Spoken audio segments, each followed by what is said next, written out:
Punjab captain Shreyas Iyer Gujarat Titans తో జరిగిన మ్యాచ్లో చేసిన పనికి క్రికెట్ ప్రపంచం సలాం కొడుతుంది. అసలు ఏం జరిగింది? IPL 2025లో భాగంగా గుజరాత్తో జరిగిన మ్యాచ్లో పంజాబ్ అద్భుత విజయం సాధించిన సంగతి తెలిసిందే.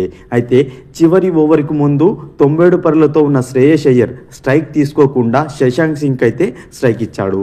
దీంతో కెప్టెన్ చేసిన త్యాగాన్ని శశాంక్ వృధా కానివ్వలేదు. సిరాజ్ వేసిన ఇన్నింగ్స్ చివరి ఓవర్లో ఏకంగా 23 పరుగులు సాధించాడు. ఫలితంగా పంజాబ్ భారీ స్కోర్ చేసింది. చివరి ఓవర్లో శశాంక్ సింగ్ చేసిన పరుగులే అంతిమంగా పంజాబ్ గెలుపుకైతే దోహదపడ్డాయి. ఒకవేళ శ్రేయస్ జట్టు ప్రయోజనాలు పట్టించుకోకుండా సెంచరీనే ముఖ్యమనుకుంటే ఈ మ్యాచ్లో పంజాబ్ ఓటమి పాలయ్యేది.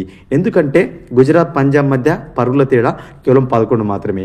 శ్రేయస్ వ్యక్తిగత స్వార్థం చూసుకుని సెంచరీ కోసం ప్రయత్నించి ఉంటే చివరి ఓవర్లో మహా అయితే 10-15 పరుగులు వచ్చేవి. ఇది జరిగి ఉంటే పంజాబ్ 230-35 పరుగులకే పరిమితం కావాల్సి వచ్చేది. అప్పుడు గుజరాత్ సునాయాస లక్ష్యాన్ని ఛేదించి ఉండేది.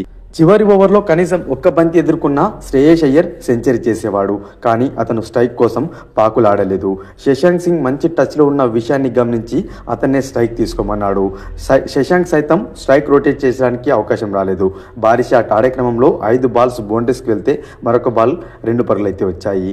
జట్టు ప్రయోజనాల కోసం సెంచరీ త్యాగం చేసిన అనంతరం యావత్ క్రికెట్ ప్రపంచం శ్రేయస్ అయ్యర్ పైన ప్రశంసల వర్షం కురిపించింది.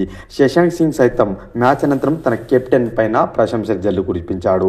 అతను మాట్లాడుతూ ఏమన్నాడంటే, T20లో ముఖ్యంగా IPLలో సెంచరీ చేసే అవకాశం అంత ఈజీగా రాదు. కానీ మా కెప్టెన్ సెంచరీ చేసే అవకాశం ఉన్న జట్టు ప్రయోజనాల దృష్ట్యా ఆ అవకాశాన్ని వదులుకున్నాడు.